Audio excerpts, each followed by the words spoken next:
सरदार वल्लभभाई पटेलांची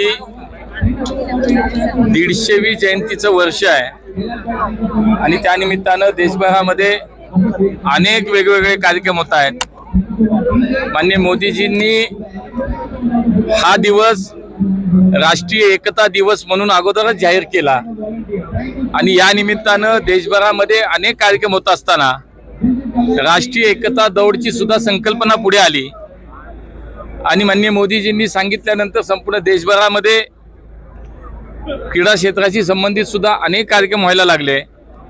तर या 150व्या जयंतीचा औचित्य साधत पुण्यामध्ये जो आमचा खासदार क्रीडा महोत्सव होतोय, ज्याच्यामध्ये 37 खेळ त्याचंही उद्घाटन आज झालं। जवळजवळ 14 दिवस या शहरात 37 वेगवेगळ्या सगळे ऑलिम्पिक असतील त्यातला समावेश असलेले सगळ्या खेळांच्या स्पर्धा या पुढच्या 14 दिवस पुण्यामध्ये होत आहेत। आजची मॅरेथॉन ही त्यातलाच एक भाग होता। जवळपास 21,000 रनर्स धावपटूंनी याच्यामध्ये सहभाग नोंदवला होता आणि एकूण हे 37 खेळ आणि आजची मॅरेथॉन जर पाहिली तर जवळजवळ 40,000पेक्षा अधिक खेळाडू आमच्या या खासदार क्रीडा महोत्सवामध्ये सहभागी होत आहेत।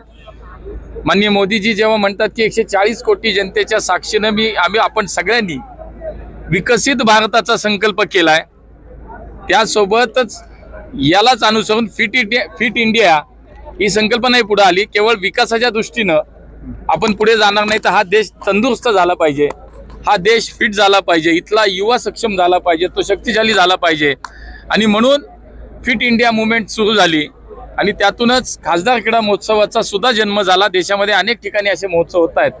मला आनंद वाटतो की पुण्यासारख्या शहराचं जेव्हा मी प्रतिनिधित्व करतो, माझ्या पुण्यानं या देशाला या राज्याला अनेक राष्ट्रीय आंतरराष्ट्रीय खेळाडू दिले, ऑलिम्पियन्स दिले, एशियन गेम्स मधले विजेते पदक विजेते दिले, राष्ट्रकुल विजेते दिले, नॅशनल गेम्सला असे असंख्य खेळाडू जे अर्जुन अवॉर्डी आहेत, छत्रपती अवॉर्डी आहेत, ध्यानचंद पुरस्कार विजेते आहेत, असे असंख्य खेळाडू या पुण्याने राज्याला आणि देशाला दिले आणि म्हणून हा महोत्सव साजरा करत असताना आज आपण पाहिलं उद्घाटनाला अंजली भागवत असेल, शकुंतला खटावकर असेल, शांताराम जाधव असे अनेक पुण्यातले खेळाडू, मनोज पिंगळे जे ऑलिम्पियन आहेत, आज अंजली भागवत ज्यांना खेलरत्न पुरस्कार आहे, हे पुण्याचे अभिमान आहेत। ही सगळी आज त्यांच्या शुभ हस्ते खासदार क्रीडा महोत्सवाचं आज उद्घाटन झालं। मला आनंद वाटतो की या पुण्याची एक क्रीडा संस्कृती आहे, ती सुद्धा या निमित्तानं आम्हाला समृद्ध करता येईल। आज हजारो खेळाडूंना एक चांगलं व्यासपीठ या महोत्सवाच्या माध्यमातून आम्हाला निर्माण करता येईल आणि म्हणून या सगळ्या क्रीडा संघटनांची एकत्र पद्धतीनं आम्ही या स्पर्धांचं आयोजन केलं। त्यामुळे मला असं वाटतं की या पुण्यामध्ये आमच्या आज खेळाडूंसाठी एक स्वतंत्र अशा पद्धतीची एक व्यवस्था सुरू झाली, त्याचा निश्चित पुणेकर स्वागत करतात, उत्स्फूर्त प्रतिसाद देत आहेत आणि म्हणून 150व्या सरदार पटेलांच्या जयंतीच्या निमित्तानं आज मॅरेथॉनचं यशस्वी आयोजन झालं। देशभरातलं सगळ्या राज्यातनं खेळाडू आले, विदेशातनं अनेक देशातनं खेळाडू या स्पर्धेमध्ये सहभागी झाले, याचं आजचं वैशिष्ट्य आहे। ऑलिम्पिकची निवडणूक होती आज, कसं बघता आणि काही जागा ज्या आहेत अध्यक्षपदी काही समझोता झालाय का?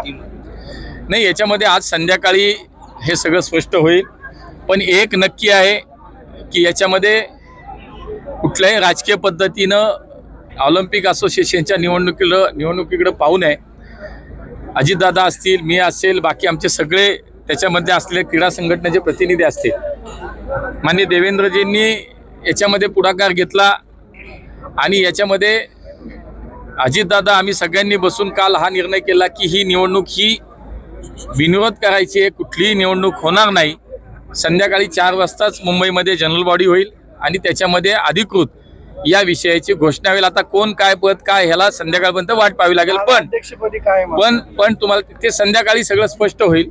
पण आता एक नक्की आहे की निवडणूक होणार नाही, आम्ही सगळ्यांनी एकत्र बसून याच्यामध्ये मार्ग काढलेला आहे आणि म्हणून आजची निवडणूक न होता बिनविरोध पद्धतीनं या महाराष्ट्र राज्य ऑलिम्पिक संघटनेचे पदाधिकारी जे नियुक्त केले जातील ते संध्याकाळी 4च्या सर्वसाधारण सभेमध्ये नक्की होईल। काय साधारणतः किती जागा नाही, तेच मी म्हटलं की चर्चा कालही चालू आहेत, आजही चर्चा होतील आणि संध्याकाळी त्याच्यावरती शिक्कामोर्तब होईल। 100% समझोता झाला, एकत्रच आम्ही सगळा आजचा जो काही निवडणुकीचा कार्यक्रम होणार नाही, आम्ही नियुक्तीने आणि एकमतानं सगळ्या मिळणार। शिरगावकरांवरती एवढे आरोप केले गेले, त्यांच्या संदर्भात काय निर्णय झालाय? आज मी तेच सांगितलं की कालही चर्चा आली, आजही होईल।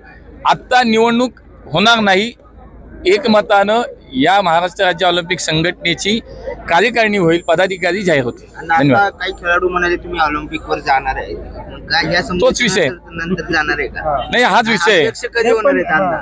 आज डिक्लेअर होईल ना 4 वाजता. शिरगावकर संदर्भातला पाठपुरावा सुरू सगळं राहणार. संध्याकाळी कळेल. निम्म्याचा फॉर्म्युला आहे का असं काय? मी तेच म्हणलं की थोडासा वेळ द्या. संध्याकाळी मुंबईमध्ये हे झाल्यानंतर पत्रकार परिषद होईल. संयुक्त पत्रकार परिषद अजितदादा आणि मी स्वतः एकत्र पत्रकार परिषद घेणार आहे. त्याच्यामध्ये सगळे आपल्याला माहिती मिळेल. आज महिलांची सामना होतोय, final हा, होतीये. अंतिम सामना आहे. प्रत्येक भारतीयासाठी एक अभिमानाचा आज हा दिवस आहे, क्षण आहे की आपण जर पाहिलं तर उपांत्य फेरीमध्ये ज्या पद्धतीने ऑस्ट्रेलियाला इतकं मोठं लक्ष्य पार करून आपल्या महिला संघाने विजय मिळवून दिला, प्रत्येक भारतीयाचं छाती अभिमानानं फुगली आहे. त्यामुळे आज एक भारतीय, या देशातील भारतीय नागरिक आज आमच्या या महिला संघाच्या विश्वकपच्या फायनलसाठी आम्ही सगळे आतुर आहोत. सगळ्यांच्या शुभेच्छा आहेत, आशीर्वाद सगळ्यांनी त्यांना दिलेले आहेत. त्यामुळे मला निश्चितपणे खात्री आहे की हा विश्वकप आमच्या महिला संघ नक्की जिंकेल. नाही, पुणे शहरात जी गुन्हेगारी वाढली त्या संदर्भात परत तुम्ही मुख्यमंत्र्यांशी बोलणार आहात त्या? काल पुन्हा गँगवॉर जो आहे तो सुरू आहे. मागच्या काही दिवसातल्या ह्या घटना निश्चितच चिंताजनक आहेत आणि मलाही वाटतं की आम्ही सातत्याने याच्यावरती बोलतोच आहे. माननीय मुख्यमंत्र्यांनी तातडीनं काल या संदर्भातल्या सूचना पोलीस आयुक्तांनाही दिलेल्या आहेत. माझंही सकाळी त्यांच्याशी आयुक्तांशी बोलणं झालेलं आहे. त्यामुळे या शहरातला कायदा सुव्यवस्था हा नीट राहण्यासाठी निश्चितपणे आम्ही सुद्धा त्याच्यामध्ये जबाबदारी आम्ही निश्चित केलेली आहे. त्यामुळे याच्यामध्ये काम आम्हाला 100% करायचं की या शहरातली गुन्हेगारी कमी कशी करता येईल, त्याचा बिमोड कसा करता येईल, याच्या सगळे मिळून आम्ही काम. पोलीस आयुक्त वारंवार सांगतात की आम्ही गुन्हेगारीवर काम करतोय, ती नष्ट करण्यासाठी काम करतोय, पण मागच्या काही दिवसांपासून सतत या घटना वाढतायत. ते कुठेतरी अनेक गुन्हे झालेले आपण पाहिले, परंतु त्यानंतर माननीय मुख्यमंत्र्यांनी जे निर्देश दिले त्यातले गुन्हेगार कोणीही वाचले नाहीत. त्यांच्यावरती ताबडतोब कारवाई झाली, अटक झाले, मोकोकासारखे कायदे त्या अंतर्गत त्यांच्यावरती कारवाई झाली. त्यामुळे या शहरातल्या कुठल्याही गुन्हेगाराला कुठल्याही प्रकारची सूट दिली जात नाही, त्याला शिक्षाच होते, त्याला कुठल्याही पद्धतीचं एक्सक्यूज नाही, हे मुख्यमंत्री आणि या शहरातल्या पोलिसांनी सांगितले, दाखवले. आयुक्त कमी पडतायत का? आयुक्त बदलले पाहिजे वाटतं का तुम्हाला? नाही, झाला आता तो विषय. आयुक्त बदलले पाहिजे वाटतं का? नाही, मला असं वाटतं प्रत्येक पुण्यातल्या माझ्या जैन बांधवांसाठी तो खूप आनंदाचा विषय आहे की आज ती जागा परत एकदा आली. ती आली म्हणजे ती ट्रस्टिंग डे परत गेली, व्यवहार रद्द झाला. तर त्याच्यामुळे ज्या ज्या अपेक्षा आमच्यासारख्या लोकप्रतिनिधी समाजाने व्यक्त केल्या होत्या त्या आम्ही पूर्ण केल्या. धन्यवाद. सुरू होणार आहे. तेच सांगितलं आयुक्त बदलले सांगितलं ना आता. नाही, आयुक्त बदलले अहो,